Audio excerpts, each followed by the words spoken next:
अथाप्यजोऽनन्तसलिले शयानम्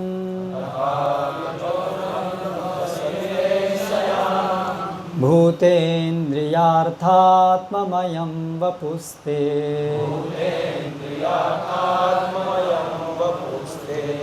गुणप्रवाहं सदशेषबीजम्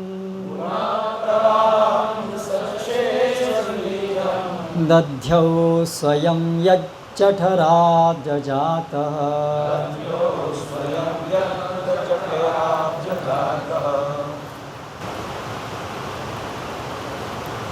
देवहूतिः उवाच।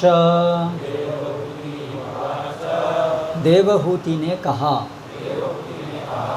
अथ अपि और भी अजः ब्रह्मा जी अंतः सलिले जल में शयानम लेटे हुए भूत भौतिक तत्व इंद्रिय इंद्रियां अर्थ विषय आत्मा मनः मन मयम से व्याप्त वपुः शरीर ते तुम्हारा गुण प्रवाहम प्रकृति के 3 तत्वों की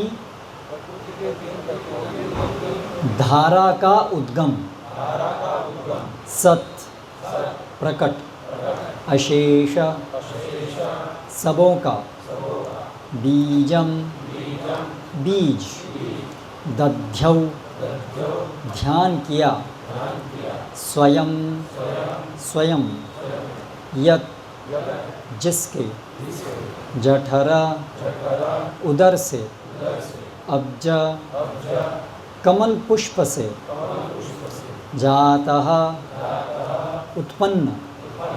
अनुवाद एवं तात्पर्य द्वारा कृष्ण कृपा मूर्ति श्री श्रीमद् अभय चरणारविंद भक्ति वेदांत स्वामी श्रील प्रभुपाद। देवहूति ने कहा, ब्रह्मा जी अजन्मा कहलाते हैं क्योंकि वे आपके उदर से निकलते हुए कमल पुष्प से जन्म लेते हैं और आप ब्रह्मांड के तल पर समुद्र में शयन करते रहते हैं। लेकिन ब्रह्मा जी ने भी केवल अनंत ब्रह्मांडों के उद्गम स्रोत आपका ध्यान ही किया। तात्पर्य, ब्रह्मा अजा भी कहलाते हैं। ब्रह्मा अज भी कहलाते हैं क्योंकि अज का अर्थ है अजन्मा। जब भी हम किसी के जन्म की बात सोचते हैं तो उसका कोई न कोई माता तथा पिता होना चाहिए क्योंकि इन्हीं से वह जन्म लेगा। किंतु ब्रह्मा इस ब्रह्मांड के प्रथम प्राणी होने के नाते उन भगवान के शरीर से सीधे उत्पन्न हुए जो गर्भोदकाशायी विष्णु अर्थात ब्रह्मांड के तल पर समुद्र में शयन करने वाले विष्णु नाम से ज्ञात हैं। देवहूति भगवान को यह बताना चाह रही थी कि ब्रह्मा जब विष्णु का दर्शन करना चाहते हैं तो उन्हें भी आपका ध्यान करना होता है। उन्होंने कहा, आप सारी सृष्टि के बीज स्वरूप हैं। यद्यपि ब्रह्मा सीधे आपसे उत्पन्न हुए हैं किंतु फिर भी जब वर्षों ध्यान करते हैं तब भी उन्हें आपके साक्षात दर्शन नहीं हो पाते। आपका शरीर ब्रह्मांड के तल पर विपुल जल राशि के भीतर लेटा है, अतः आप गर्भोदकाशायी विष्णु कहलाते हैं। इस श्लोक में भगवान के विराट शरीर की भी व्याख्या हुई है। यह शरीर दिव्य है और पदार्थ अर्थात जड़त्व से अस्पृश्य है। चूँकि यह संसार उनके शरीर से उत्पन्न हुआ है, अतः उनका शरीर सृष्टि के पूर्व भी विद्यमान था।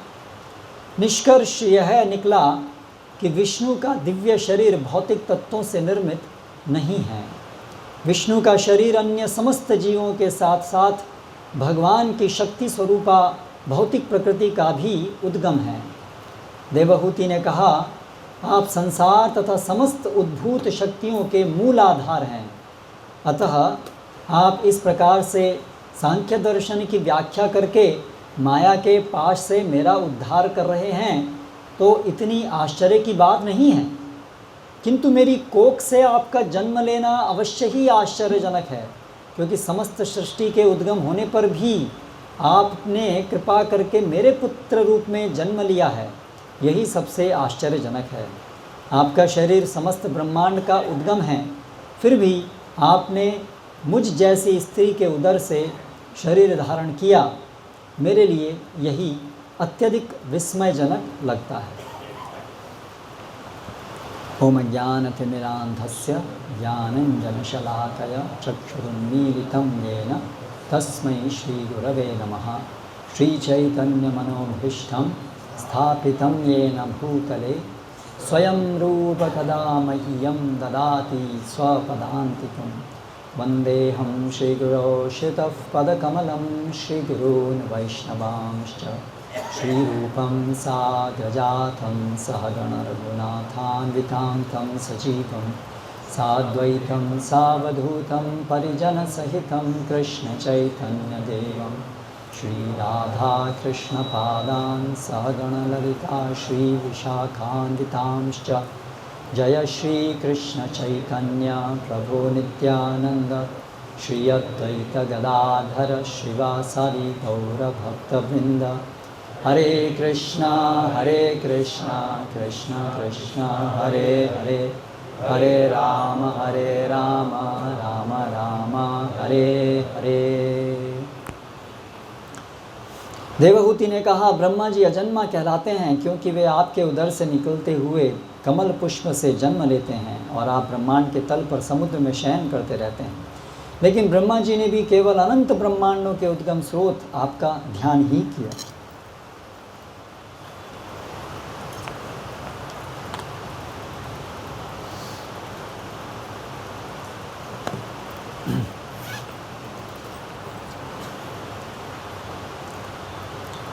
तो यहाँ पर भगवान कपिल ने माता देवहूति को जो भी उनके प्रश्न थे उनका उत्तर दिया। परिणाम स्वरूप देवहूति माता पूरी तरह से समस्त मोह से मुक्त हुई और इसके पश्चात अभी वो भगवान कपिल की स्तुतियाँ कर रही हैं। संसार में बहुत लोग हैं, सभी मोहग्रस्त हैं, कंफ्यूज्ड हैं बहुत प्रकार से। कई लोग परेशान हैं कि कोरोना को लेकर के वर्तमान पिछले 1.5 साल से अनिश्चितताएं बनी हुई हैं बहुत। क्या होगा, अचानक क्या होगा, थर्ड वेव आएगी नहीं आएगी, क्या होगा। वैज्ञानिक लोग लगे हुए हैं, डॉक्टर्स, क्या संभावना है थर्ड वेव की और किस प्रकार से इसको रोका जाए। कुछ लोग परेशान हैं आर्थिक समस्या को लेकर के, कोरोना के चलते, और अन्यथा भी संसार में हमेशा ऊपर नीचे चलता रहता है। बहुत से लोग परेशान हैं अपने पारिवारिक समस्याओं को लेकर के, झगड़े हैं। बड़े बड़े राजनेता परेशान हैं बहुत अन्य अंतर्राष्ट्रीय समस्याओं को लेकर के। पर्यावरणवादी परेशान हैं पर्यावरण संबंधी बड़ी बड़ी समस्याओं को लेकर के। इस प्रकार से संसार में सभी लोग, अगर हम देखें तो बहुत प्रकार की समस्याओं से हमेशा जूझते रहते हैं। और ये केवल वर्तमान समय में नहीं है, ये हमेशा से ऐसा ही चलता आ रहा है। तो इस मोह से निकलने का प्रयास भी लोग कर रहे हैं, किंतु परिणाम क्या है? मनुष्य समाज की या ये भौतिक जगत का इतिहास यदि हम देखें तो लाखों साल पुराना है। लेकिन उसके बावजूद भी भौतिकवाद के तरीके से इस परेशानियां या मोह से कोई निकाल नहीं है, हो नहीं पा रहा है, कोई उपाय नहीं दिख रहा है, न हुआ नहीं है अभी तक। हम इतिहास में देखें, वैज्ञानिक गण एक और प्रकार से ये सृष्टि में कैसे हम इस जीवन को बिल्कुल आरामदायक बना पाएंगे, इसके बारे में बहुत अलग अलग प्रकार के आविष्कार करने में तुले हुए हैं। लेकिन जितने आविष्कार करते हैं उन आविष्कारों से नई नई समस्याएं भी उत्पन्न होती रहती हैं। जैसे पूरा सूरत सिटी इसका एक जीता जागता उदाहरण है। कितने फ्लाईओवर्स हैं, लेकिन फिर भी ट्रैफिक की प्रॉब्लम बढ़ती जा रही है। करेक्ट, कुछ ना कुछ नया करते जाएंगे लेकिन समस्याएं उसके ऊपर नई नई जुड़ती जाएंगी, तो कंफ्यूज्ड है। लेकिन यहाँ पर देवहूति माँ जैसे भगवान श्री कृष्ण से सुनने पर अर्जुन व्यक्त किए, नष्ट मोहा स्मृतिर्लब्धा तत्प्रसादात् मया अच्युता, कि आपके प्रसाद से मेरा समस्त मोह नष्ट हो गया है। और जब मोह नष्ट होता है तो उसका परिणाम क्या होता है? व्यक्ति पूर्ण रूप से संतुष्टि अनुभव करता है, उसे किसी प्रकार का भय नहीं रहता है। भय शोक अपाह, भय शोक ये सब जो हैं ये अज्ञानता के कारण उत्पन्न होते हैं। तो संसार में, जय श्री श्री राधा श्याम सुंदर भगवान की जय, संसार में बड़े बड़े वैज्ञानिक हों के विचारक हों, अंततः वो सभी भय और शोक से ग्रस्त हैं। मृत्यु का भय सबको है, व्यक्तिगत स्तर पे है और सामुदायिक स्तर पर बहुत बड़ी बड़ी समस्याओं से वो जूझ रहे हैं। इसका मतलब अज्ञानता व्याप्त है। अज्ञानता का निकाल, अज्ञानता का उपाय वो लोग नहीं ढूंढ पा रहे हैं। लेकिन हम देखते हैं श्रीमद् भागवतम के उदाहरणों से और हमारे आध्यात्मिक ये समस्त जो वैदिक संस्कृति में भगवान और भगवान के अवतार, भगवान के भक्त जब जब श्रीमद् भागवतम या भगवत तत्व विज्ञान का परिवेषण करे हैं और जो लोग उनको ग्रहण किए हैं वो लोग समस्त प्रकार के भय, शोक इत्यादि से मुक्त हुए। जैसे श्रील प्रभुपाद के उदाहरण में आप देखें, श्रील प्रभुपाद को मृत्यु का कोई भय नहीं था, बल्कि श्रील प्रभुपाद इस देह त्यागने के अंतिम समय तक बिल्कुल निश्चिंत होकर के श्रीमद् भागवतम के ऊपर व्याख्या कर रहे थे। एक बार मैं एक कार्डियोलॉजिस्ट के पास था, मिलने गया था, तो उसने मुझसे पूछा कि मेरे पास बहुत बड़े बड़े अध्यात्मवादी भी आते हैं, मैंने देखा है उनको, लेकिन जब मृत्यु का समय आता है तो मैं देखता हूँ वो भी भयभीत होते हैं। जब हार्ट अटैक आता है तो उन्होंने पूरा जीवन अध्यात्म का अनुशीलन किया, लेकिन मैं देखता हूँ कि वो लोग भी मरने के समय भयभीत हो जाते हैं। तो इस विषय में आपका क्या कहना है? क्योंकि अगर वास्तव में अध्यात्म है, अध्यात्म अर्थात हम यहाँ पर आत्मान्वेक्षण कर रहे हैं, हम यहाँ पर ये शरीर के स्तर से ऊपर उठ रहे हैं, तो अगर वास्तव में हम शरीर के ऊपर से उठ रहे हैं तो ये भय तो ख़त्म होना चाहिए। लेकिन अगर अध्यात्मवादी हैं और अंत में उनको भी मृत्यु का भय है तो इसका मतलब पूर्णता हासिल नहीं हुई।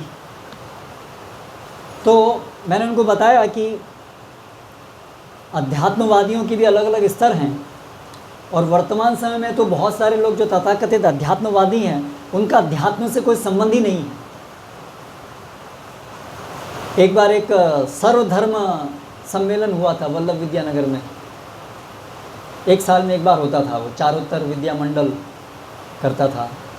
तो वहाँ पर साईं बाबा उनका भी एक स्टॉल था उनके लोगों का। तो वो लोगों ने बहुत सारे, उनका वो है ना हॉस्पिटल्स हैं बहुत सारे, उसका उन्होंने दिया। तो हमारे कुछ विद्यार्थी वहाँ गए तो उन्होंने बताया कि हमारा ये हॉस्पिटल है, ये मल्टी स्पेशलिटी हॉस्पिटल है और इसमें ये होता है। बोले हाँ ठीक है, लेकिन ये तो अध्यात्म के विषय में आपका क्या बात है, आत्मा क्या है? तो वहाँ पर जो लोग थे ऐसा लग रहा था ऐसा उन्होंने आज तक ये आत्मा के विषय में कभी कुछ गहराई से सोचा ही नहीं है, क्योंकि मल्टी स्पेशलिटी हॉस्पिटल और इसी चीज़ों में ही वो व्यस्त रहे हैं। अध्यात्म के बारे में कभी गहराई से चिंतन ही नहीं किया है। लेकिन सामान्य लोग सोचते हैं कि ये भी अध्यात्म है, क्योंकि वर्तमान समय में अध्यात्म क्या है इसको लेकर के ही बहुत अज्ञानता है। शरीर संबंधी या मैक्सिमम कुछ मन या शांति, कुछ प्रकार की कुछ क्रियाएं करने से एक प्रकार की शांति प्राप्त हो जाती है, और लोग सोचते हैं ये अध्यात्म है। लेकिन वास्तव में अध्यात्म अर्थात उसका आरंभ ही होता है पदार्थ और आत्मा के भेद से। जैसे कि हम भगवद गीता में देखते हैं, दूसरे अध्याय में सबसे पहले भगवान ने यहीं से शिक्षा आरंभ की, है ना। देहिनोऽस्मिन् यथा देहे कौमारम यौवनं जरा तथा देहांतर प्राप्ति धीरस्तत्र न मुह्यति। वहाँ पर भी ये शब्द है, न मुह्यति, मोहित नहीं होता है, धीर है, जो जन्म और मृत्यु इससे परे है, वो इससे मोहित नहीं होता है। अभी कोरोना काल में आप देखिए लोग कैसे स्पष्ट हो गया, ये मृत्यु जो है वो कैसे बिल्कुल सामने दिख रही थी, है ना। और लोगों की क्या स्थिति, लोग भयभीत थे। उसी प्रकार से सन 2000 में ये भूकंप आया था भुज में, तो तब भी हम गए थे, भुज में गए थे हम। जैसे भूकंप आया था उसके 2-3 दिन बाद गए थे, तो हम देख रहे थे कि फ्लैट्स हैं, अपार्टमेंट्स हैं, ज़्यादातर तो टूटे हुए थे, लेकिन कुछ थे जो टूटे हुए नहीं थे। लेकिन उसके अंदर भी जो सब लोग थे सब सड़क पर ही थे, अंदर कोई नहीं था, क्योंकि भयभीत थे। तो ऐसी जो समय होते हैं वो मृत्यु को सामने लाके खड़ा कर देते हैं। तो इससे जो वास्तव में हमेशा मृत्यु तो आमने सामने आसपास में ही है, लेकिन हमें दिखती नहीं है और हम भूले रहते हैं उसको। लेकिन ऐसे समय में वो हमें बिल्कुल स्पष्ट दिखने लगती है, और उस समय जो वास्तव में हमारी अज्ञानता है वो हमें विदित होती है कि हम कितने अज्ञान में हैं कि जो चीज़ इतनी पक्की है, अंग्रेजी में बोलते हैं एज श्योर एज डेथ, इससे ज़्यादा पक्की और कोई चीज़ नहीं हो सकती जैसे मृत्यु है। लेकिन ऐसी स्पष्ट चीज़ के विषय में भी हम कितने अनभिज्ञ रहते हैं, जैसे कभी है ही नहीं, जैसे कहीं है ही नहीं। जीवन ऐसे बिताते हैं जैसे मृत्यु ये क्या चीज़ है, आज तक सुना नहीं, आपने देखा नहीं। हम ऐसे जी रहे हैं जैसे कि तो होती ही नहीं है, जैसे है ही नहीं, है ना। तो इसीलिए ये परिस्थिति है इस भौतिक जगत की, जो चीज़ इतनी स्पष्ट है, जो जितनी सामने है, उससे हम लोग इतने अनभिज्ञ रहते हैं। ये है अज्ञानता की पराकाष्ठा। इसलिए अध्यात्म है जो इस अज्ञानता को समूल नष्ट करे, क्योंकि जब तक ये अज्ञानता रहेगी तब तक हमारा जो वास्तविक अभीष्ट है कि हम नित्य सुख प्राप्त करना चाहते हैं, वो कैसे संभव होगा। जो दुख का सबसे बड़े कारण हैं, जन्म मृत्यु बुढ़ापा बीमारी, जब उनके बारे में हमने कोई इलाज ही नहीं किया, उनके बारे में इलाज छोड़िए, उनके बारे में हम सोचना भी नहीं चाहते हैं, तो कैसे हम सुखी रह सकते हैं। लेकिन बड़े आश्चर्य की बात है कि संसार में इतने सारे प्रयोजन हैं, इतने सारे प्रयास हैं, इतनी बड़ी बड़ी योजनाएं हैं, इतने सारी बिल्डिंग्स हैं सूरत के अंदर, इतने धनी लोग हैं, इतने विचारवान लोग हैं, इतने एक्सपर्ट लोग हैं। धन कमाने के लिए एक्सपर्ट तो बनना ही पड़ेगा, बहुत बुद्धिमान है अलग अलग प्रकार से। लेकिन ये जो बड़ा सरल और पहला प्राथमिक प्रश्न होना चाहिए कि आखिर मृत्यु क्यों होती है, हम मरना नहीं चाहते हैं तो क्यों होती है, ये प्रश्न कौन पूछ रहा है और इसका जवाब कौन दे रहा है। तो ये परम आश्चर्य है। जैसे कि पांडवों से भी पूछा था ना यक्ष ने, सबसे बड़ा आश्चर्य क्या है, तो उन्होंने भी यही उत्तर दिया, अहनि अहनि भूतानि गच्छन्ति यमालयः। हर दिन हम देख रहे हैं कि यम आलय में लोग जा रहे हैं, लेकिन शेषावर जो बचे हुए हैं वो सोचते हैं हम यहाँ नहीं जाएंगे, वहाँ ये यमालय क्या है, ये हमारे पता नहीं क्या है। ये सबसे बड़ा आश्चर्य है। तो उसी प्रकार से यहाँ पर देवहूति बड़ी प्रसन्न है कि अभी कपिल भगवान ने जो उनको ज्ञान दिया है उससे उनका मोह पूरी तरह से नष्ट हो गया है। लेकिन वो कह रही हैं ये कोई बड़े आश्चर्य की बात नहीं है, आपने ये मेरा मोह नष्ट किया, ये भी कोई बड़े आश्चर्य की बात नहीं है। बड़े आश्चर्य की बात क्या है, अथाप्यजो अंतः सलिले शयानम, जो अज हैं ब्रह्मा, क्योंकि सामान्य रूप से माता पिता के द्वारा उनकी उत्पत्ति नहीं होती है, इसलिए उनको अज कहा गया है। अथ, अभी वो आरंभ कर रही हैं अपनी स्तुतियों को। अपि, आश्चर्य की बात क्या है, अपि भी, अज जो ब्रह्मा दध्यौ, नहीं उससे पहले स्वयं यज्जात यज्जठराब्ज जातः, जो स्वयं साक्षात आपके जठर से उत्पन्न हुए हैं, क्योंकि कपिल भगवान हैं, भगवान के अवतार हैं, इसलिए भगवान जो ब्रह्मा अजय हैं, अजय इसलिए हैं क्योंकि किसी माता के द्वारा उत्पन्न ना होकर के वो सीधे आपके ही जठर, आपके उदर से जो अब्ज अर्थात कमल पुष्प जो निकलता है, जातः, उससे उत्पन्न हुए हैं। तो गर्भोदकाशायी विष्णु 3 पुरुष अवतार हैं। जब सृष्टि का सृजन, पालन, संहार करना होता है तो भगवान पुरुष अवतार ग्रहण करते हैं। तो उसमें सर्वप्रथम कारणोदकाशायी विष्णु हैं, जो कारण समुद्र में शयन करते हैं और जो उनकी प्रकृति है, भौतिक जगत जो अव्यक्त रूप में थी, उस पर दृष्टिपात करके प्रकृति की सृजन की, इस जगत के सृजन की क्रिया को आरंभ करते हैं। तत्पश्चात भगवान कारणोदकाशायी विष्णु के शरीर से रोमकूपों से अनंत ब्रह्मांड निकलते हैं। तो यहाँ पर शब्द आया है अशेष बीजम। एक और भगवान की स्तुति करते, एक और भगवान के गुण की व्याख्या या उनके कार्य की व्याख्या हुई है अशेष बीजम। अनगिनत ब्रह्मांडों के बीज हैं, अनगिनत ब्रह्मांडों के बीज हैं, अशेष बीजम। तो वो कारणोदकाशायी विष्णु के दिव्य शरीर से ये ब्रह्मांडों की उत्पत्ति होती है और फिर एक एक ब्रह्मांड के अंदर अंतः सलिले शयानम, इस ब्रह्मांड के अंदर जो एक दिव्य सलिल अर्थात जल है, उसमें आप शयन करते हैं। इसलिए गर्भोदक, गर्भ उदक शयन, गर्भोदक शयन, गर्भोदकशायी, जो गर्भ उदक, गर्भ इस संसार के इस ब्रह्मांड के अंदर जो एक समुद्र है, उसमें जो शयन करते हैं गर्भोदकाशायी विष्णु, उनके जठर से जो कमल निकलता है, उसमें जो ब्रह्मा का जन्म हुआ है। अथ अपि अंतः सलिले शयानम, और जिनका जो वपु है, वपुते, आपका जो वपु है, आपका जो दिव्य शरीर है, भूतेन्द्रियार्थम मनमय आत्ममयम, वो कैसा है, किन चीज़ों का बना हुआ है। यहाँ पर ये जो भूतेन्द्रियार्थ, भूतेन्द्रिय यहाँ पर है भगवान की आध्यात्मिक इंद्रियां हैं। भगवान समस्त भौतिक जगत के जो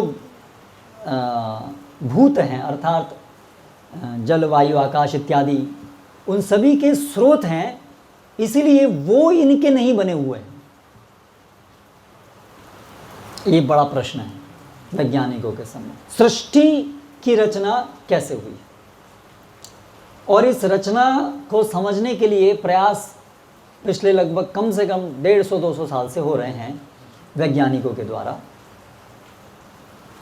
अंततः आज तक भी उनका क्या कहना है। कुछ समय पहले तक एक स्टीफन हॉकिंस करके एक वैज्ञानिक, जिनका कुछ समय पहले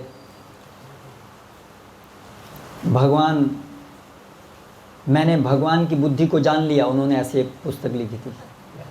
तो उनका स्पष्ट हुआ कि उन्होंने कुछ नहीं जाना, क्योंकि अगर वो भगवान की बुद्धि को जान गए होते, भगवान मतलब जो सबके नियंता हैं, तो अगर वो उनकी बुद्धि को जान गए होते तो वो मृत्यु उनको क्यों होती, क्योंकि उनकी इच्छा तो नहीं थी मृत्यु होने की। मृत्यु होने की इच्छा किसी की नहीं होती है। तो इसलिए यदि वो मरे तो इसका मतलब वो नहीं जान पाए, क्योंकि अगर जान पाए होते भगवान की बुद्धि को, यानी भगवान को जान पाए, भगवान कैसे कर रहे हैं सब, तो फिर उसमें चेंज करके वो अपनी मृत्यु को रोक सकते थे, क्योंकि मृत्यु तो शरीर की होती है, आत्मा की तो होती नहीं है। तो वो इसको चेंज कर सकते थे यदि वो जान गए होते तो, लेकिन ऐसा वो नहीं कर पाए। तो इससे ये स्थापित होता है कि वो कुछ नहीं जान पाए। तो श्रील प्रभुपाद इस बात को बार बार बोलते थे कि वैज्ञानिक गण चुनौती देते हैं भगवान की सत्ता को, लेकिन आते हैं और एक दिन चले जाते हैं। उनकी जो चुनौती है वो वहीं विफल हो जाती है, क्योंकि मृत्यु सर्वहरश्चाहम, भगवान उनके सामने मृत्यु के रूप में स्पष्ट प्रकट होते हैं। तुम पूरा जीवन मुझे नकारते रहे, ठीक है, अभी मैं आपके सामने खड़ा हूँ, अभी नकारो। मृत्यु होती है, इसका मतलब नियंत्रण करता कोई है, और वो नहीं जानते हैं कौन है, क्योंकि उन्होंने तो हमेशा अवहेलना की, कोई नहीं है। और उन्होंने ये भी बोला कि कोई नहीं है, अर्थात वो जानते हैं कि सब कुछ क्या है। जब आप कह रहे हैं कि भगवान नहीं है, यानी आप जानते हैं सब कैसे बना है, करेक्ट। तो अगर आप जानते हैं सब कैसे बना है, तो आप अपनी मृत्यु क्यों नहीं रोक पाए, करेक्ट। तो प्रभुपाद ये सरल तर्क, बहुत ज़्यादा कुछ गहराई में नहीं, लेकिन एक सरल तर्क देते थे। तो इसलिए अगर हम देखें तो वैज्ञानिक गण भले ही मूर्खों की दृष्टि में बहुत बड़े प्रतीत हो सकते हैं, लेकिन वास्तव में कुछ नहीं जानते हैं।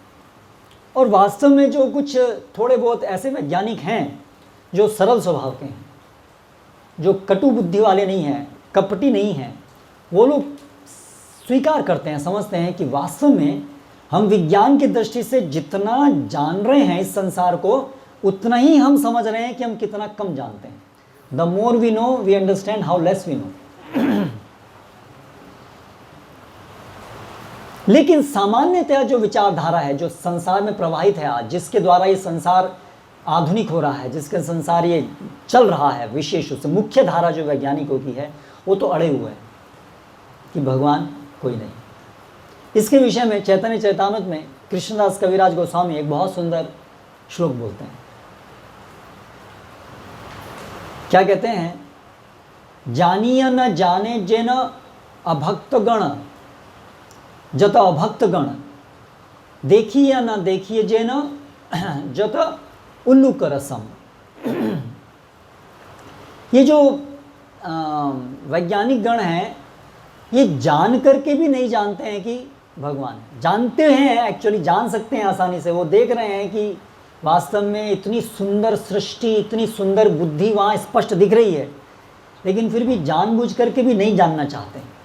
जिस प्रकार से देखिए ना देखिए जो ना उल्लू के रसम, जैसे उल्लू देखते हुए भी सूरज को देखते हुए भी नहीं देखता है, क्योंकि देखना नहीं चाहता है। तो उसी प्रकार से जो वैज्ञानिक गण हैं, जानते हुए भी आपको नहीं जानना चाहते, क्योंकि उन्होंने पहले से हट किया हुआ है कि हमें नहीं जानना है, हमें स्वीकार नहीं करना है भगवान को। इसलिए वो स्पष्टता जो दिखता है भगवान सब जगह, वो नहीं देख पाते हैं। श्रील प्रभुपाद से कई बार पूछते थे, भगवान आपको दिखते हैं? बोला भगवान सबको दिखते हैं, आपको भी दिखते हैं, करेक्ट। रसो हम अपसु कौनतेया प्रभास में शशि सूर्य, क्या दिक्कत है जानने में? रसो हम अपसु कौनतेया, जल का स्वाद मैं हूँ। प्रभुपाद बोलते थे जल सब पीते हैं, और प्रभुपाद बोलते थे शराबी भी, उसमें भी जो स्वाद है वो भी कृष्ण है। इवन शराबी भी जान सकता है कि कृष्ण है। तो इसका क्या अर्थ है? हर चीज के अंदर जो आधारभूत तत्व है, उसके आधार श्री कृष्ण है। क्योंकि हर जगह हम देखते हैं, संसार में हर जगह हम देखते हैं बुद्धि है। बुद्धि है मतलब एक व्यक्ति है, करेक्ट। जैसे एक सरल उदाहरण प्रभुपाद देखते थे, बोलते थे एक फूल है, हाँ ये फूल है। प्रभुपाद बोलते थे केवल एक फूल का अध्ययन करके हम कृष्ण भावनामृत में आ सकते हैं। केवल एक फूल को, हम फूल से हम समझ सकते हैं भगवान है, बस। पर आपको वैज्ञानिक की जगह बच्चा होना पड़ेगा। ज़्यादा पढ़ाई लिखाई कर ली, ज़्यादा आप कटु बुद्धि हो गई तो ये नहीं समझ पाएंगे। अन्यथा एक बच्चा भी समझ सकता है फूल देख करके, फूल को देख करके कि भगवान है। कैसे? जब हम एक फूल, एक ड्राइंग देखते हैं उसकी बना हुआ, तो तुरंत मन में क्या प्रश्न आता है? आर्टिस्ट कौन है? आता है कि नहीं आता? आप कोई प्रदर्शनी में जाइए, कहीं भी आप चित्र देखिए, कहीं पर भी एक फूल बना है, तो तुरंत आपके मन में क्या आएगा? आर्टिस्ट कौन है? तो जब ये फूल देखेगा, हमें दिखेगा, जो नकल है वो तो केवल एक नकल है, इसकी नकल है। तो जब उसको देख करके प्रश्न उठा आर्टिस्ट कौन है, तो जिसकी ये नकल है उस ओरिजिनल को देख करके प्रश्न कैसे नहीं आएगा कि आर्टिस्ट कौन है? तो श्रील प्रभुपाद इतने सरल तरीके से बोलते थे कि फूल को देख करके भी हम समझ सकते हैं कि भगवान है। लेकिन फिर इतने बुद्धिमान लोग क्यों समझ नहीं पाते हैं कि भगवान है? ये बड़ा आश्चर्य की बात है ना, करें। अथापि ते देव पदाम्बुजद्वय प्रसाद लेसानुगृहीत एव हि जानाति तत्वं भगवन् महिम्नो न चापि अन्वे चिरन विचन्मन्। अथापि ते पदाम्बुजद्वय, जो भगवान आपके पदाम्बुजद्वय, जो आपके दो चरण कमलों में प्रसाद लेसानुग्रहीत एव ही, जिनको इन चरण कमलों का प्रसाद प्राप्त हुआ है, कृपा प्राप्त हुई है, जानाति तत्वम, वो आपको जान पाते हैं। किंतु न चापि चिरन विचन्मन, जो आपके चरणों की शरण ग्रहण नहीं करते हैं, वो बहुत समय तक चिंतन प्रयास करने पर भी आपको नहीं जान पाते। इसलिए समस्या कहाँ है? बुद्धि तो है उनमें बहुत, बच्चे से तो बहुत ज़्यादा बुद्धि है, लेकिन समस्या क्या है कि वे दुराग्रह करके भगवान की शरण में नहीं जाना चाहते। ये उनकी समस्या है। अहंकार मत्त होइया निताय पद पासारिया, ये समस्या है। अहंकार के कारण भगवान को अस्वीकार करते हैं। जो चीज़ इतनी स्पष्ट है वो भी इनको नहीं दिखती है, क्योंकि अहंकार मत्त होइया, अहंकार से पागल हो गए। तो यहाँ पर देवहूति जो एक स्त्री हैं, कोई बहुत बड़ी वैज्ञानिक नहीं है, लेकिन उनको बड़ी सरलता से ये विषय समझ में आ गया, और न केवल बुद्धि समझ में आ गया बल्कि पूरा साक्षात्कार हो गया, सभी मोह से पूरी तरह से वो मुक्त हो गए। तो इसलिए सरल बुद्धि चाहिए केवल, क्योंकि जीव की संवैधानिक स्थिति है भगवान को समझना। इसके लिए पीएचडी नहीं चाहिए भगवान को समझने के लिए, केवल आप सरल होने चाहिए। निष्कपट जो भी है वो भगवान को समझ सकता है, भगवान को समझ सकता है अर्थात भगवान का साक्षात्कार कर सकता है। तो अभी यहाँ पर यही देवहूति माता का आश्चर्य है कि मैं एक सामान्य स्त्री हूँ, जो ब्रह्मा जैसे, ब्रह्मा मतलब साइंटिस्ट में उन जैसा साइंटिस्ट कौन होगा? आजकल के सब साइंटिस्ट तो छोटे छोटे कीड़े मकोड़े की तरह से बस प्रयास कर रहे हैं जगत कैसे बना। वो तो जगत कुछ उपसृजन करते हैं, ब्रह्मा तो खुद उपसृजन करते हैं, सारे शरीरों का निर्माण करते हैं। और केवल निर्माण नहीं, कौन से जीव को कौन सा शरीर, कौन सी योनि देनी है, वो सारा इतना बड़ा आयोजन करते हैं। मतलब मैनेजमेंट देखिए आप, कितना बड़ा मैनेजमेंट है। 84 लाख योनियाँ, कितने सारे जीव। हम लोग एक छोटा सा मैनेजमेंट करने में हमारे बाल गायब हो जाते हैं। और ब्रह्मा जी जो हैं वो ऐसे ये सब मैनेजमेंट कर रहे हैं। लेकिन वो ब्रह्मा जी की भी क्या स्थिति है? देवहूति माता क्या कह रही हैं? वो ब्रह्मा जी भी जिनसे उनका उद्गम हुआ है, वो उस उद्गम को भी नहीं देख पा रहे थे। जब ब्रह्मा जी की उत्पत्ति हुई तो क्या हुआ था? अंधकार अंधकार अंधकार इनको दिख रहा था सब तरफ, करेक्ट? तो उनको कुछ दिख नहीं रहा था, कुछ समझ नहीं आ रहा था कि सब मैं कौन हूँ, कहाँ से उत्पन्न हुआ, क्यों उत्पन्न हुआ। और वो भयभीत हो रहे थे। वो सब जल, जो गर्भोदक ओशन का, जो समुद्र का जो जल था, उसकी तरंगे उठ रही थी और उससे आवाज़ आ रही थी, और वो देख रहे थे। और वो जो कमल जिस पे उनका जन्म हुआ था, उन्होंने उसकी नाल के अंदर तक, जितना हो सके अंदर तक जाकर के भी देखने का प्रयास किया। उन्हें कुछ समझ में नहीं आया कि आखिर मेरी उत्पत्ति का स्थान कहाँ है। तो इतने महान ब्रह्मा जिन्होंने पूरी सृष्टि का ये उपसृजन किया, वो ब्रह्मा भी भगवान आपको देखने में असमर्थ थे। वो तो तपा तपा तपा, आपने उनको बताया कि आप जो है तपस्या करो, तब जाकर के उन्होंने लंबे समय तपस्या की, ध्यान किया। दध्यौ, आपका स्मरण करना पड़ा उनको, आपका ध्यान करना पड़ा, आपके द्वारा दी गई विधि के द्वारा उनको ध्यान करना पड़ा। तो भगवान आपका साक्षात्कार तो ब्रह्मा जी को भी नहीं होता है, आप उनको भी नहीं दिखते हैं। ये छोटे मोटे जो कीड़े मकोड़े साइंटिस्ट हैं और सारे जो अन्य लोग हैं, उनको कैसे संभव है जो आपसे ईर्ष्या बनाए हुए हैं? भगवान भगवद गीता में क्या कहते हैं कि जो नदम तपस्काय, जो तपस्या नहीं करते हैं, जो मुझसे ईर्ष्या करते हैं और जो अभक्त हैं, उनको ये ज्ञान कभी मत देना, भगवद गीता का ज्ञान, क्योंकि वो इसके योग्य नहीं है। तो भगवान को समझने के लिए योग्यता है कि हमें, भगवान शुद्ध सत्व में है, भगवान तीनों गुणों से परे हैं। तो तीनों गुणों के जो परे विषय है उसको समझने के लिए आपको भी तो तीनों गुणों से ऊपर जाना होगा। जब तक आप खुद तीनों गुणों के अंदर हैं, तब तक आप तीनों गुणों के बाहर के विषय को कैसे ग्रहण कर पाएंगे? ये हमारी जो सारी इंद्रियां हैं, इंद्रियों की सीमितताएं हैं। इन सीमित इंद्रियों से, जो इंद्रियों के परे का विषय है, उसे कैसे हम अनुभव कर पाएंगे? करेक्ट। वो तो ऐसे ही हो गया कि कोई जानवर है जिसको केवल सफ़ेद और काला दो ही रंग दिखते हैं, संवैधानिक रूप से उसकी आंख ऐसी बनी हुई है, उसको दो रंग ही दिखते हैं। अब उसको आप ये दिखाएंगे लाल रंग, तो उसको क्या दिखेगा? उसको तो दो ही चीज़ दिख सकती हैं, सफ़ेद या काला, तो उसको नहीं दिखेगा। तो उसी प्रकार से हमारी सभी की इतनी सीमित इंद्रिय, सभी की इंद्रियां सीमित हैं, तो जो सीमा, इंद्रियों की सीमाओं से परे भगवान है, वो कैसे हम उनको समझ सकेंगे, है ना? तो इसलिए शुद्ध सत्व में आना पड़ेगा। और शुद्ध सत्व में आने के लिए क्या करना पड़ेगा? तीनों गुणों के प्रवाह से निकलना पड़ेगा। गुण प्रवाहम, यहाँ पर ये भी बताया गया है, ये गुणों के स्रोत हैं भगवान। भगवान इस गुणों में से नहीं है, भगवान गुणों के स्रोत हैं। इसलिए भगवान क्या कहते हैं भगवद गीता में? चातुर्वर्णम मया सृष्टम गुण कर्म विभाक्षा तस्य कर्तार विमान विद्या कर्तारम अव्ययम। ये वर्णाश्रम और इत्यादि सारा जगत मैंने बनाया है, लेकिन मैं इससे पढ़े हूँ। नान्यम गुणेभ्य कर्तारम, इन गुणों के अलावा और कोई करने वाला नहीं है।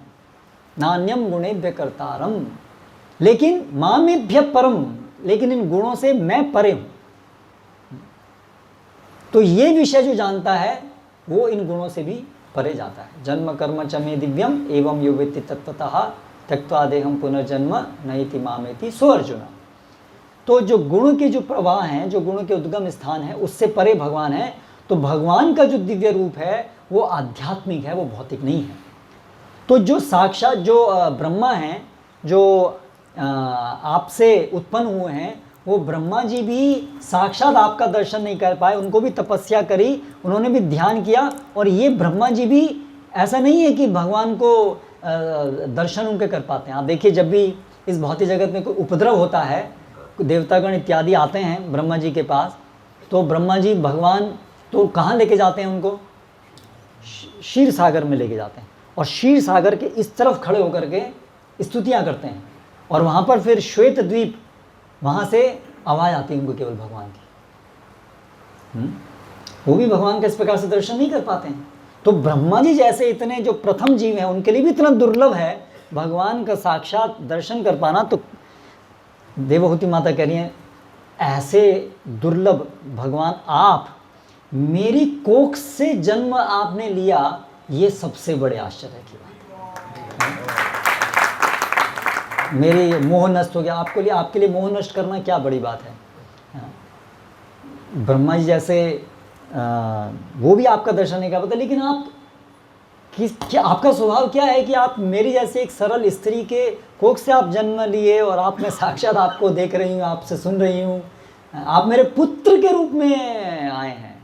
ये अत्यंत विस्मयकारी। तो भगवान की विस्मयता ये भौतिक संसार बनाना नहीं है। एक बार भी मैं सुन रहा था, एक बॉम्बे में शिला प्रभुपाद जी एक बार थे, तो एक कोई तथाकथित कोई सो कॉल्ड आध्यात्मिक ग्रुप था।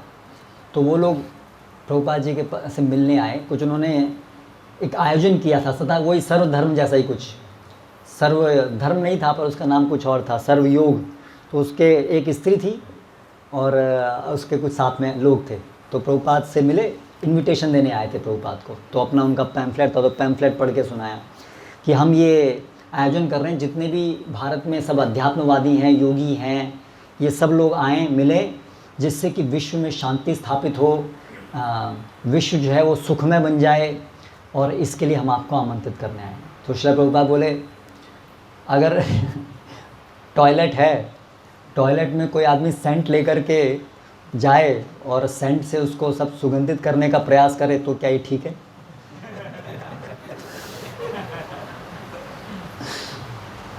तो ये जो भौतिक जगत है, ये दुखालयम अशाश्वतम है, और आप प्रयास कर रहे हो इस जगत को हम सुख में बनाएंगे, तो ये ठीक है?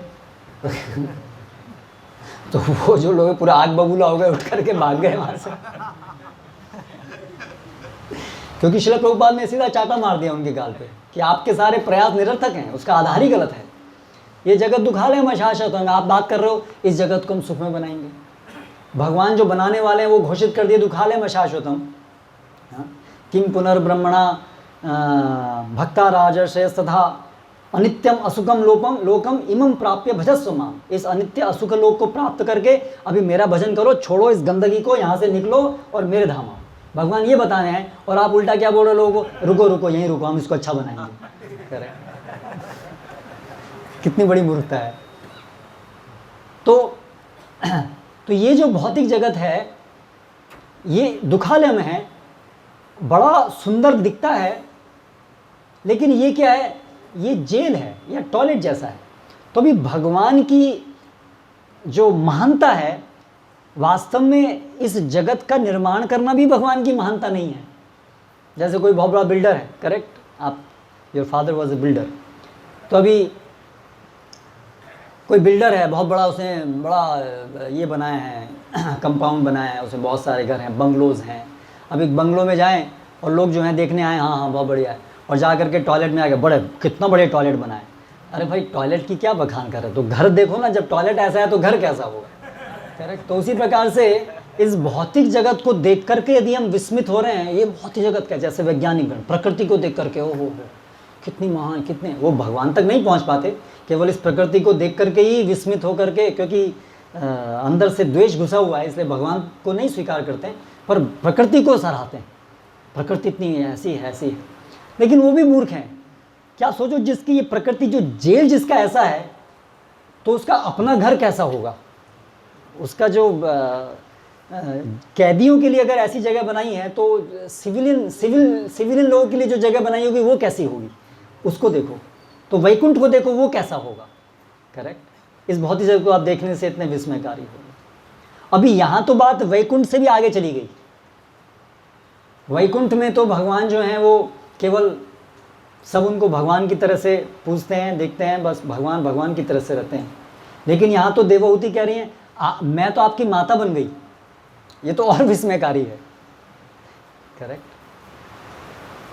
ऐसे जो आप हैं, जो वैकुंठपति हैं, वो आज आप मेरे पुत्र के रूप में आप जन्म लिए हैं। तो भगवान का ये जो भक्त वात्सल्य है, भगवान जो है अपने भक्तों के साथ जो ये अंतरंग सेवा का संबंध है, ये उनकी पराकाष्ठा है, उनके सभी गुणों की पराकाष्ठा है कि भगवान इतने महान हैं। और उनकी महानता में महानता सबसे महान चीज़ क्या है कि भगवान वो सब अपने ऐश्वर्य को छोड़ करके अपने भक्तों के साथ बड़ा अंतरंग संबंध रखना चाहते हैं। ये उनकी महानता का सर्वश्रेष्ठ भाग है ना।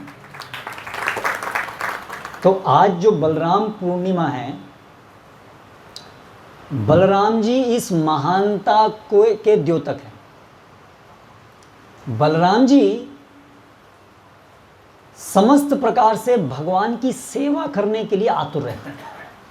अंतरंग सेवा, सभी प्रकार के अंतरंग सेवकों में वो मूल सेवक हैं, वो मूल सेवक हैं और सेवा में पागल रहते हैं। सेवा में इतना आनंद प्राप्त करते हैं, पागल रहते हैं। तो चैतन्य चेतावनी बोलते हैं कि भगवान के सम बनना, उसमें क्या है, कोई रस नहीं।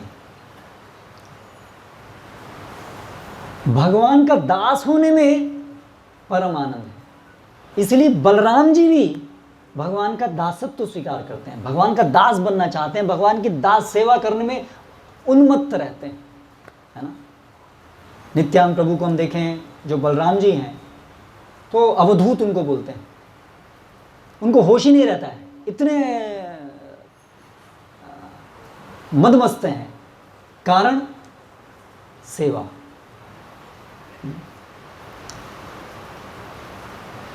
भगवान की जो सेवा है उसमें इतना आनंद है कि भगवान स्वयं भी अपनी भगवत्ता को छोड़ करके चैतन्य महाप्रभु के रूप में एक भक्त बन के आते हैं। और संसार में सब लोग बॉस बनना चाहते हैं, और जो वास्तव में बॉस है वो बॉस को पद छोड़ करके वो दास बनने के चक्कर में। करेक्ट। तो वास्तव में हम सबकी संवैधानिक स्थिति दास की है, और भगवान की जो माधुर्यता है उसका आस्वादन, जो सर्वश्रेष्ठ आनंद का स्रोत है, वो दास्यता के ही माध्यम से संभव है। इसलिए भगवान बलराम जी जो गुरु हैं, गुरु आदि गुरु हैं, वो हमें सिखाने आते हैं बॉस बनना छोड़ो, भगवान का दास बनो। ये उनका एसेंस है सारे मैसेज का। संसार में सभी समस्याओं की जड़ क्या है? सब बॉस बनना चाह रहे हैं, स्वामी बनना चाह रहे हैं।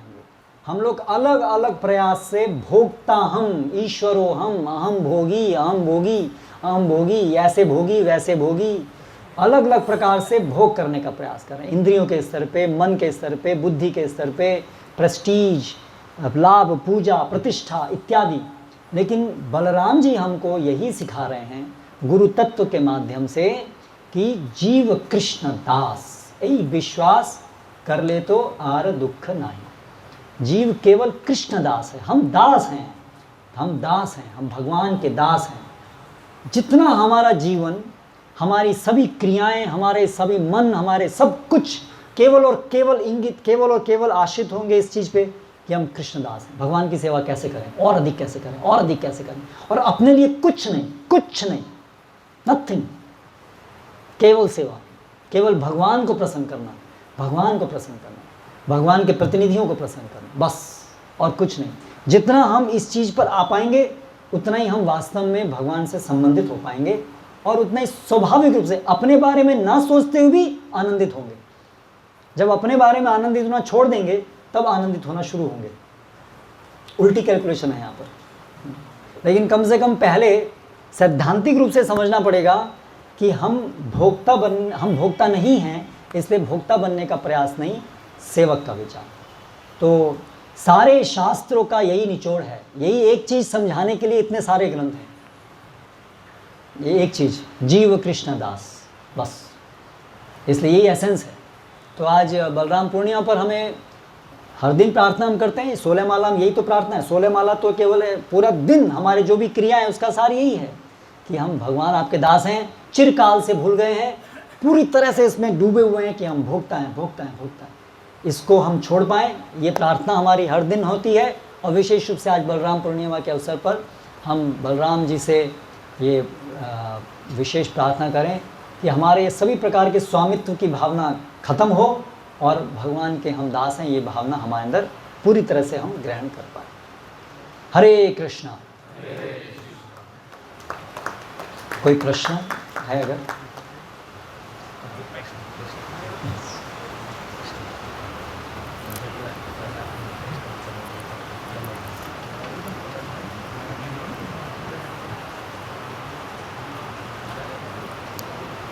हरे कृष्णा।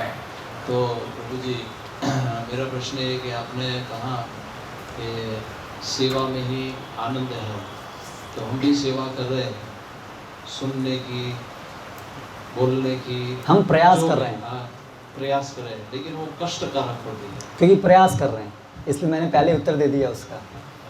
सेवा भी कर नहीं रहे, लगती है, आनंददायक बहुत कम होती है, ज़्यादा कष्टकारक होती है, क्योंकि अभी हम सेवा कर नहीं पा रहे हैं, अभी तो हम प्रयास कर रहे हैं। कारण क्या है? क्योंकि जैसे रूप गोस्वामी बताते हैं ना, पीलिया रोग से पीड़ित व्यक्ति को मीठी चीज़ भी कड़वी लगती है, तो उसी प्रकार से हम लोग पीलिया रोग से पीड़ित हैं। भोग वासना, सेवा भाव नहीं है, आसक्तियां हैं, शरीर से आसक्त हैं कि नहीं? शरीर हमेशा सुखदायक रहे, इससे हम इसकी इच्छा करते रहते हैं, हम जाने अनजाने, डिफ़ॉल्ट प्रोग्रामिंग है हमारा ये, करेक्ट। शरीर से संबंधित जो भी कुछ है उससे हम आसक्त हैं, ठीक है। तो ये आसक्तियाँ क्या हैं? सेवा भावना नहीं है, ये दोनों चीज़ एक दूसरे की उल्टी हैं। आसक्ति मतलब किसी अन्य चीज़ को भोग करके हम सुख प्राप्त करते हैं, हम इसके अभ्यस्त हैं। जब शरीर अच्छा है तो हम सुखी अनुभव करते हैं ना, इसका मतलब शरीर से आसक्त हैं। तो कहीं ना कहीं हमें सेवा के अलावा अन्य किसी चीज़ से आनंद मिल रहा है, वही हमारा पीलिया है। इसीलिए हमें भगवान की सेवा में आनंद नहीं मिल रहा है, क्योंकि हमें अन्य चीज़ से आनंद मिल रहा है। ये दिखा रहा है कि हमें बीमारी, हमारी आसक्ति है। तो इसलिए यही कारण है कि हम भगवान में आसक्त नहीं हैं, हम भौतिक जगत में आसक्त हैं। हरे कृष्ण।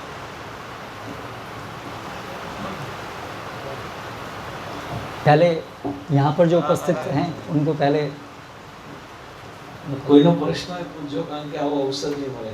યસ.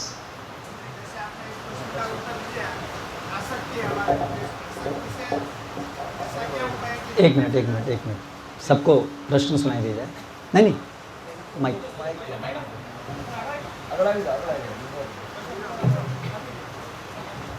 प्रभु जी, आपने इस प्रश्न का उत्तर दिया कि हमारा प्रयास जो चालू है उसमें हम आसक्त हैं, इसीलिए हम पूर्ण आनंद नहीं प्राप्त कर पा रहे. तो इस आसक्ति से ऐसी कौन सी प्रोसेस है जो इस आसक्ति से हमें जल्दी से जल्दी बाहर निकाल सके, उसके लिए कुछ शब्द कहिए प्रभु जी. प्रश्न है कि आसक्ति से कैसे निकल सकते हैं. जल्दी शॉर्टकट चाहिए. वैसे भी सूरत में वैसे भी सब लोग जो है अत्यंत परिश्रमी हैं, उनको शॉर्ट चाहिए सब चीज़. धन भी जल्दी कमाना है, भगवत धाम जल्दी जाना है. अच्छी बात है, भगवत धाम जाने के लिए जल्दी होनी चाहिए, किंतु वास्तव में तो इस आसक्ति से निकलना बहुत सरल है. हमें ये दृढ़ संकल्प करना है कि हमें किसी चीज़ का भोग नहीं करना है.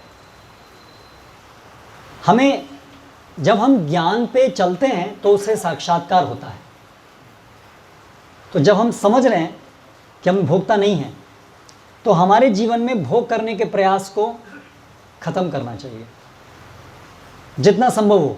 तुरंत पूरा का पूरा संभव नहीं हो पाएगा, क्योंकि अभी उच्चतर स्वाद भी प्राप्त नहीं है हमें भगवत सेवा का, इसलिए उसको हम तुरंत छोड़ भी नहीं पाते. यही हमारी समस्या है ना. लेकिन कम से कम हमारा यथासंभव प्रयास होना चाहिए कि हम भोग करने का प्रयास ना करें. फिर क्या करें? सेवा करने का प्रयास अत्यधिक करते रहें, उसको बढ़ाते रहें. यही औषधि है. ऐसा नहीं है कि हम लोग जो ये कार्य कर रहे हैं वो कुछ और कर रहे हैं और कुछ और करना होगा जिससे कि सेवा भावना आएगी. लेकिन हो सकता है कि हम क्रियाएं सभी करते रहें, लेकिन उसको सचेत होकर के ना कर रहे हों, सावधानी से ना कर रहे हों, या आसक्तियों को काटने की जगह आसक्तियों भी बनी रहें और भगवान में आसक्ति भी हो जाए, ऐसा प्रयास कर रहे हों. ये बड़ा कॉमन चीज़ है. भगवान भौतिक जगत में ये भी रहे और आप भी मिल जाए, ऐसा नहीं हो सकता. अंदर अंदर ही चलता रहता है. दोनों चीज़ नहीं हो सकती. आप तो कृपाशाली, कृपामयी हैं, दोनों करा दीजिए, हमारा ये भी हो जाए वो भी हो जाए. ये नहीं हो सकता है ना. तो इसलिए हमें वो चीज़ छोड़ने के लिए तत्पर होना पड़ेगा, है ना. भोग छोड़ने के लिए तत्पर होना पड़ेगा. उसके लिए जो भी ज़रूरी है उसको करने के लिए तत्पर होना पड़ेगा. तो अभी सुनते हैं और बोलते हैं तो ये सब चीज़ें सरल लगती हैं, लेकिन जब उसे करना होता है, जब करने के लिए आता है, जब भगवान अवसर देते हैं, ठीक है सेवा करनी है ना, तो ये भोग छोड़ो, अवसर है आपके पास, अभी भगवान मार्ग दिखा रहे हैं, छोड़ो अभी अवसर. तो फिर उस समय फिर हम जस्टिफाई करते हैं, पर सेवा माटे छे ना, ऐसा करके.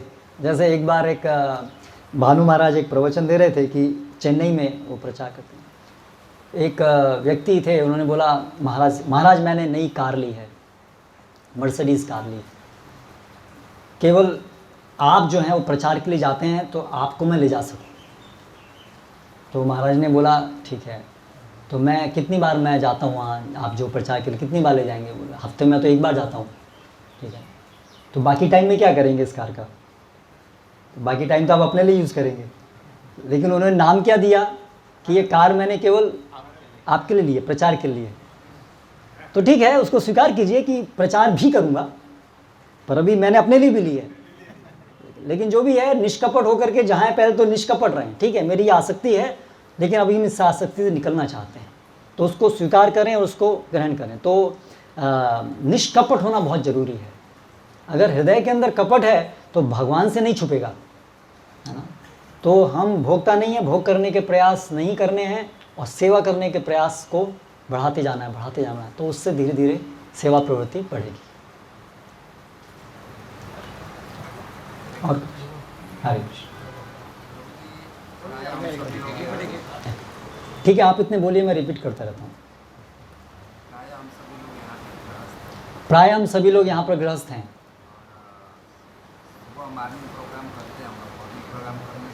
सुबह हम लोग प्रातःकालीन कार्यक्रम करते हैं और उसके बाद में अपने व्यवसाय इत्यादि में जाते हैं.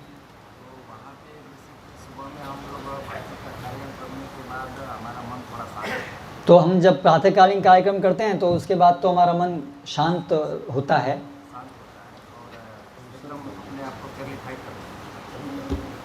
लेकिन जैसे ही 12 बजता है और 12 बजने के बाद जब धीरे धीरे दिन ढलते जाता है तो हम लोग ऐसा लगता है कि भाव होता है वो खत्म हो जा रहा है, खत्म हो रहा है। तो इस वजह से हम लोग पुनः वैसी ही स्थिति हमेशा बना के रखें, इसके बारे में थोड़ा हमेशा से ऐसी स्थिति बना पाएँ कि हमें नीचे नहीं आना पड़े। हाँ, तो उसके लिए क्या करें?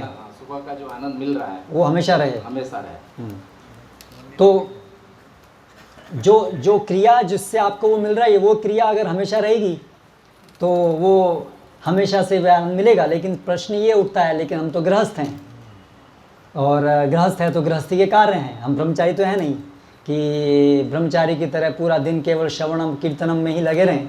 हमें तो जीविकोपार्जन के कार्य भी करने हैं, है ना। तो यस, ये बड़ा तर्क संगत है, ये प्रश्न बहुत बड़ा प्रश्न है। मदर्ते धर्म कामार्थान, भगवान कहते हैं मेरे लिए ही अपने सारे धर्म अर्थ काम इत्यादि जितनी भी चीज़ें हैं मेरे लिए ही करो। तो प्रथम चीज़ तो ये है कि हमें ये समझना है कि हमारा मॉर्निंग प्रोग्राम वास्तव में केवल मॉर्निंग में ही ख़त्म नहीं होना चाहिए, हमारा पूरा होल डे प्रोग्राम होना चाहिए, है ना। पूरा दिन ही भगवान की सेवा के लिए ही है। अर्थात वास्तव में गृहस्थ को सोचना चाहिए कि ऐसा नहीं कि उसके जीवन में दो चीज़ें हैं, एक है भक्ति और एक है उसकी गृहस्थी। जीवन में एक ही चीज़ है, भक्ति। वो गृहस्थी भी इसीलिए क्योंकि वो भक्ति के अंदर है, इसीलिए गृहस्थी भक्ति एक करना पड़ेगा, अलग अलग नहीं कि हम जीवन में भक्ति भी करते हैं, जीवन में भक्ति ही करते हैं। अर्थात वो कब होगा जब हम ये समझेंगे कि मेरा परिवार केवल भगवान की सेवा के लिए ही है, मेरा संसार के कार्य केवल भगवान की सेवा के लिए ही है। हाँ, बिजनेस भगवान के लिए करना है, ऐसा नहीं बिजनेस में अपने लिए करता हूँ उसमें थोड़ा भगवान को देता हूँ। एक्चुअली चेतना ऐसी होनी चाहिए, we should do business for Krishna. यत् करोषि यदश्नासि यत् जुहोषि ददासि यत् तपस्यसि कौन्तेय तत्त कुरुष्व मदर्पणम, मेरे को अर्पित करते हो करो, ये कार्य भी अर्पित करो, सब कुछ मुझे अर्पित करो, फल भी कार्य भी सब कुछ। तो ऐसी चेतना हमको अपनी बनानी होगी कि एक्चुअली हम जो भी हमारा गृहस्थी है उसके केंद्र श्री कृष्ण है। गृहस्थी का प्रयोजन तभी है जब वो कृष्ण के लिए हो, अन्यथा उसका कोई यूज़ ही नहीं है ना। तो ये चेतना हमें लानी होगी, तो धीरे धीरे इस तरफ हमें प्रयास करना होगा। लेकिन एक दूसरी भी समस्या है कि जो वर्तमान जो जीवन शैली है उसमें हमें अनावश्यक इंद्रिय भोग के लिए जो समाज बना है, कृत्रिम आवश्यकताओं को बनाने के लिए लोभ से जनित ये समाज बना है, और हम उस समाज में एक छोटे से कलपुर्जे हैं। इसीलिए हमें ये समाज के जो कार्य हैं उसमें अनावश्यक कार्य हैं और बहुत सारे लोभ से जनित कार्य होने की वजह से वो हमें कृष्ण चेतना में रहने के लिए प्रतिकूल हैं। इसलिए ये बात भी सत्य है कि चाहते हुए भी एक भक्त भी अगर चाह भी रहा है कि वो भगवान का स्मरण करे, लेकिन कार्य इस प्रकार से बनाए गए हैं, जटिल हैं और भगवान के आदेश के विमुख हैं, इसलिए इन सब कार्यों करते हुए रहते हुए हाँ फल तो भगवान की सेवा में लगा सकते हैं, लेकिन वो कार्यों को समर्पित करना, उस कार्य को करते समय भगवत चेतना में रहना, ये अत्यंत अत्यंत मुश्किल हो जाता है ना। तो इसके लिए श्रील प्रभुपाद ने वो वर्णाश्रम समाज का बताया है कि धीरे धीरे हमारा ये लक्ष्य होना चाहिए कि जो भी भक्त गंभीर बन रहे हैं उनको ये विचार करना चाहिए कि अभी हम ऐसी योजना बनाएं कि भक्त लोग मिल करके जो भगवान ने जिस प्रकार से गृहस्थों को जीना बताया है ना। हमारी देखिए आप जॉब जो व्यवसाय इत्यादि कर रहे हैं उसका सबका उद्देश्य क्या है? जीवन की आवश्यकताओं को उत्पन्न कराना, करेक्ट। अभी जब हम भक्त बन गए तो हमें समझना चाहिए कि आधारभूत आवश्यकता ही हमारा लक्ष्य होना चाहिए, करेक्ट। अनावश्यक आवश्यकताएं से तो हमारी भक्ति का जो समय है वो वहाँ चला जाएगा, करेक्ट। तो आधारभूत आवश्यकताएं उत्पन्न कराने के लिए भगवान का दिशा निर्देश क्या है? कृषि गोरक्षा। कृषि और गोरक्षा से हमारी सभी आधारभूत आवश्यकताएं उत्पन्न होनी चाहिए, तो जीवन सरल रहेगा। जब जीवन सरल रहेगा, समय मिलेगा और मन शांत रहेगा और पाप कर्म नहीं होगा। एक तात्पर्य में प्रभुपाद लिखते हैं औद्योगिकरण मतलब पाप, जब हम पाप करते हैं तो क्या होता है, ये शांत अंतगतम पापम जनानाम पुण्य कर्मणाम ते द्वंद्व मोह निर्मुक्ता भजन्ते माम दृढ़व्रताः। भगवान कहते हैं भगवद्गीता में, जो सभी पाप कर्मों से मुक्त हो गए हैं, पाप कर्मों के फलों से और पाप कर्मों से मुक्त हो गए हैं, वो दृढ़वत रूप में मेरे में अपना मन लगा पाते हैं। हमारा मन विचलित क्यों है? क्योंकि हम पाप कर्म करने में प्रवृत्त हो रहे हैं अनजाने में। अभी जानबूझ करके तो नहीं कर रहे हैं, लेकिन अनजाने में तो हो ही रहे हैं। तो इसीलिए ये जो आधुनिक जो पूरी व्यवस्था है वो पाप कर्म पे टिकी हुई है। पूरा समाज, पूरा जो आधुनिक सब पाप कर्म पे टिका हुआ है। उद्योग मतलब गोहत्या, सारे उद्योग जो है वो कहीं ना कहीं गोहत्या से जुड़े हुए हैं। तो एक ये प्रमुख है। तो हालांकि ये हम तुरंत इंडिविजुअल लेवल पे ये व्यवस्था को चेंज नहीं कर पाएंगे, लेकिन हमें समझना चाहिए कि श्रील प्रभुपाद ने ये हमें दिशा निर्देश दिया है कि हम भक्तों को मिलकर के इस दिशा में आगे बढ़ना चाहिए कि हम ऐसी व्यवस्था करें जिसमें कृषि गोरक्षा, जिसमें गोरक्षा हो, और कृषि और गोरक्षा से हमारी आधारभूत आवश्यकताएं मिलें। तो फिर आप देखिए भक्तों के संग में हमेशा रहना पड़ेगा। फिर मॉर्निंग प्रोग्राम छोड़ना नहीं है, पूरे दिन भक्तों के ही प्रोग्राम में रहना है। सब वैसे ही भक्त हैं, दैट इज़ द बेस्ट। लेकिन जब तक वो नहीं कर पा रहे हैं तब तक कम से कम जो भी आपके कार्य हैं उसमें कम से कम अपनी चेतना को रखिए कि वो कृष्ण के लिए, और कम से कम उससे जो आपका फल है उसको भगवान की सेवा में लगाइए। हरे कृष्ण।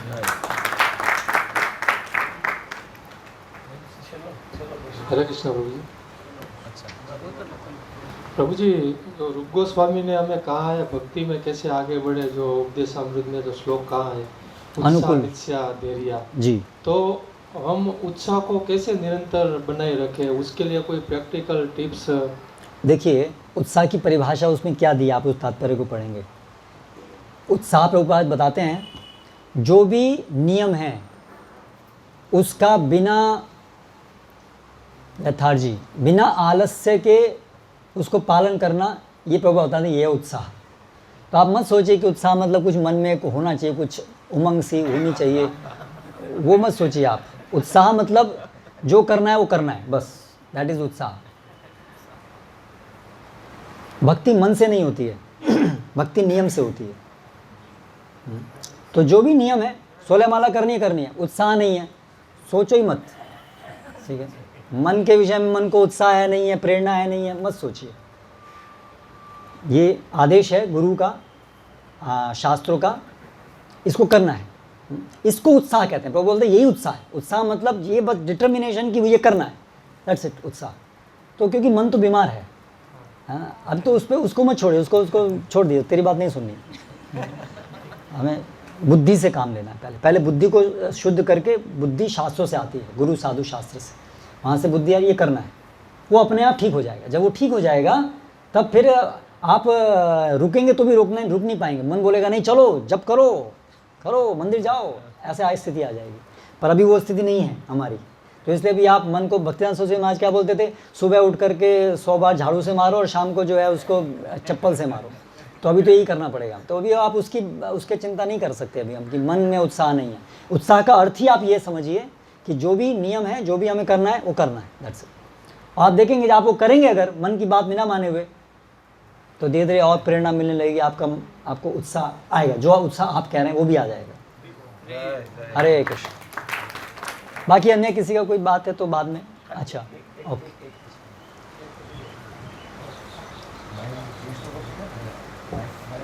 हरे कृष्णा प्रभु जी।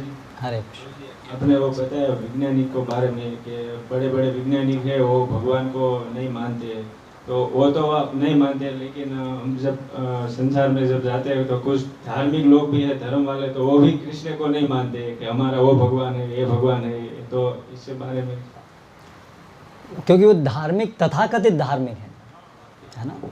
तो धर्म मतलब, पहले तो धर्म मतलब जहाँ पर स्वीकृति है कि कोई भगवान है। बहुत से लोग तो हैं जैसे मायावादी हैं, तो भगवान ही, जिसका रूप नहीं है, जिसका नाम नहीं, जिसके काम नहीं है, मतलब है ही नहीं। तो एक तरीके से वो धार्मिक नहीं है। धर्म मूलम ही भगवान, धर्म के मूल भगवान है। अभी जो लोग बोलते हैं हमारे ये भगवान, हमारे वो भगवान, तो भगवान तो हमारे आपके अलग अलग नहीं होते हैं, भगवान तो भगवान होते हैं। तो फिर आप उनसे विचार विमर्श कीजिए, उनसे पूछिए कि आपके भगवान की परिभाषा क्या है, भगवान मतलब कौन। तो भगवान मतलब जो सबके आदि स्रोत हैं, जो सबके परम नियंत्रण करता है। तो जिनको भी भगवान मानते हैं वो कैसे उसको समझ रहे हैं कि ये सबके नियंत्रण करता है? क्या वो खुद नियंत्रित नहीं है? अगर वो खुद नियंत्रित हैं तो नियंत्रण करता नहीं है। तो इसलिए सामान्य लोग तो कोई भी वर्तमान समय में कोई गंभीर नहीं है धर्म के विषय में, पैसा ही धर्म है।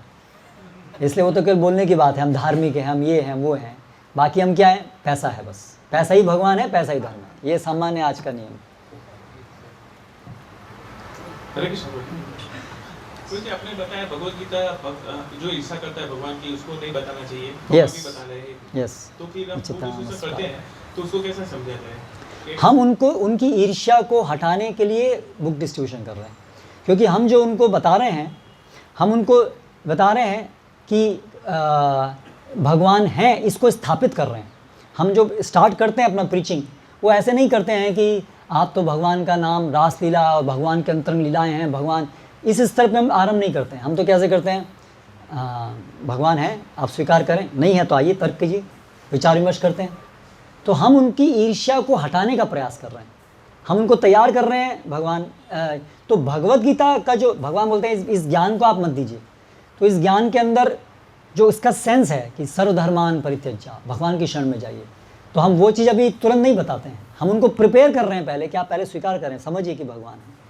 तो इसलिए वो दैट इज़ नॉट एक्सक्लूडेड, क्योंकि प्रचार तो नहीं तो फिर प्रचार ही नहीं होगा। भगवान की जो इच्छा है वो यही है कि सब लोग मेरी शरण में आए, लेकिन जब तक वो इस तरह पे नहीं है तो हम पहले उनको तैयार करें, है ना। इसलिए प्रभुपाद भी बोलते थे, प्रभुपाद देखिए आप प्रचार करते हैं, ऐसा नहीं कि सबसे पहले आप जब करो, आप पहले जब करो, पहले God exist, you are controlled, ये हमारी प्राथमिक शिक्षा पहले होनी चाहिए, फिर ये आनी चाहिए। हाँ, कोई लोग सरल स्वभाव के हैं और समझते ही हैं, जैसे इवन गुजरात में तो बहुत लोग यस कृष्णा भगवान है, तो उनके लिए ठीक है, वी कैन से चैंट हरे कृष्णा, लेकिन उनके लिए भी ज़रूरी है शास्त्र के अनुसार वो समझें कि भगवान कृष्ण कैसे भगवान है। नहीं तो हाँ, कृष्ण भी भगवान है और ये भी भगवान है, वो भी भगवान है, तो वो भी लौकिक श्रद्धा है, शास्त्रीय श्रद्धा नहीं है, तो उनको भी समझाने की जरूरत है। तो दैट्स द पॉइंट। हरे कृष्ण।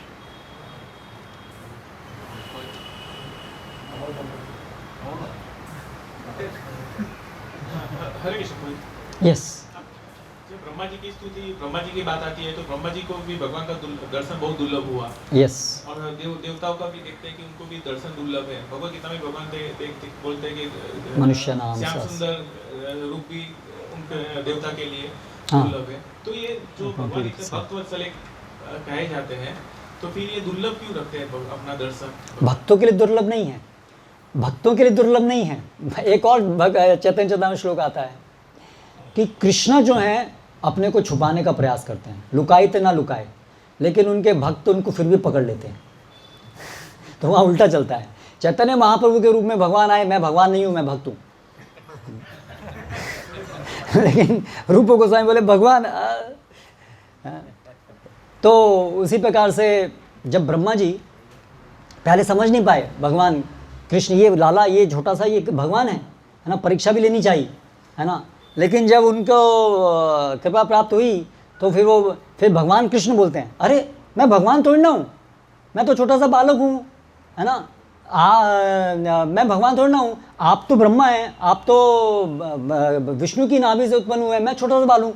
तो ब्रह्मा जी कहते हैं, नारायणस्तम, क्या आप नारायण नहीं है? मैं जिनकी कोख से जन्म हुआ हूँ, मैं जिनकी नाभि से, वही तो आपके ही तो अवतार हैं वो हैं। तो इसलिए कृष्ण मुझे जो गलत में बताइए, आप ही हैं कृष्ण। तो इसलिए भगवान जो हैं वो दुर्लभ हैं, अदुर्लभम आत्मभक्तौ, भगवान ब्रह्म संहिता में कहते हैं ना, ब्रह्मा जी बताते हैं कि वो दुर्लभ है, वेदेशु दुर्लभम अदुर्लभम आत्मभक्तो। भगवान अपने भक्तों के लिए दुर्लभ नहीं है, जिनके अंदर ये भक्ति भाव है उनके लिए भगवान सहज है। लेकिन देवता इत्यादि जो भगवान की शुद्ध भक्त नहीं है, उनके लिए भगवान अत्यंत दुर्लभ है। हरे कृष्ण। श्रील प्रभुपाद की जय।